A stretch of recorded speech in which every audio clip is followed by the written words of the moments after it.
망상청 비반, 우려혈관 모양 혈관염, 얼만큼 초기에 정확한 진단을 받고 올바른 치료 방법을 안내받느냐가 중요한 질환입니다. 증상으로 고민하시는 환자분들은 많지만 제대로 된 진단이나 치료를 받는 환자분은 많지 않은 질환이 바로 이 질환인데요. 이 책이 이런 분들께 좋은 안내서가 되었으면 합니다. 안녕하세요. 이소한이원 송현희 원장입니다. 자, 이번에 드디어 오랜 기간 준비해오던 책이 출간되게 되었습니다. 제목은요, 망상청피반 핸드북입니다. 망상청피반, 이름이 생소한 질환이죠. 망상청피반이라고 하면 조금 생소한데 다리가 얼룩덜룩, 자, 그물 모양으로 얼기설기 색이 변해요 라고 이야기하면 의외로 이게 망상청피반이었구나 하는 분들 많이 계십니다. 뭔가 이상이 있는 것 같아서 피부과부터 대학병원까지 여러 병원을 전전하지만 딱히 정확한 진단이나 치료를 받지 못하고 답답하게 하는 질환이 바로 망상청피반, 또 우려혈관 모양 혈관염이죠.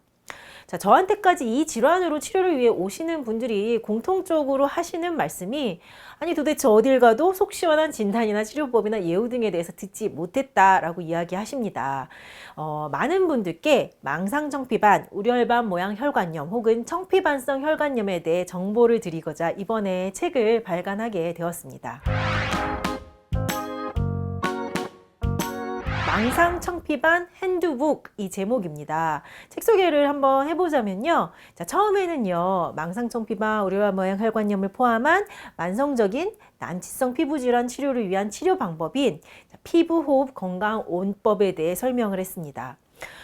피부질환은 예후에 따라 올바른 치료 방법 선택하는 것이 중요합니다.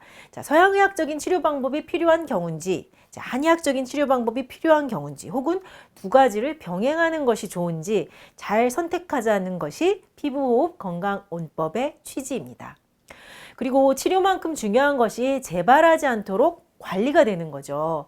치료와 더불어 사람마다 체질마다 생활이나 식이 관리가 중요하다는 걸 강조했습니다. 두 번째는요, 망상청피반, 우려혈관 모양 혈관염, 청피반성 혈관염이 과연 어떤 질환인지, 어떤 특징이나 예후를 보이는지, 발병의 원인이라든지 치료의 원칙 등등에 대해서 환자분들이 알기 쉽게 한번 적어 보았습니다.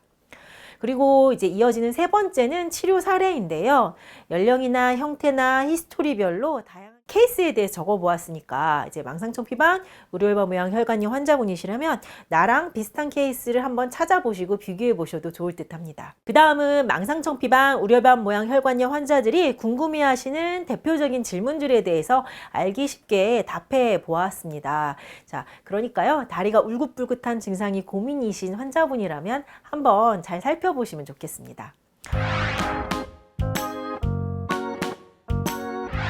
망상청피반, 우려혈관 모양 혈관염, 얼만큼 초기에 정확한 진단을 받고 올바른 치료 방법을 안내받느냐가 중요한 질환입니다. 증상으로 고민하시는 환자분들은 많지만 제대로 된 진단이나 치료를 받는 환자분은 많지 않은 질환이 바로 이 질환인데요. 이 책이 이런 분들께 좋은 안내서가 되었으면 합니다.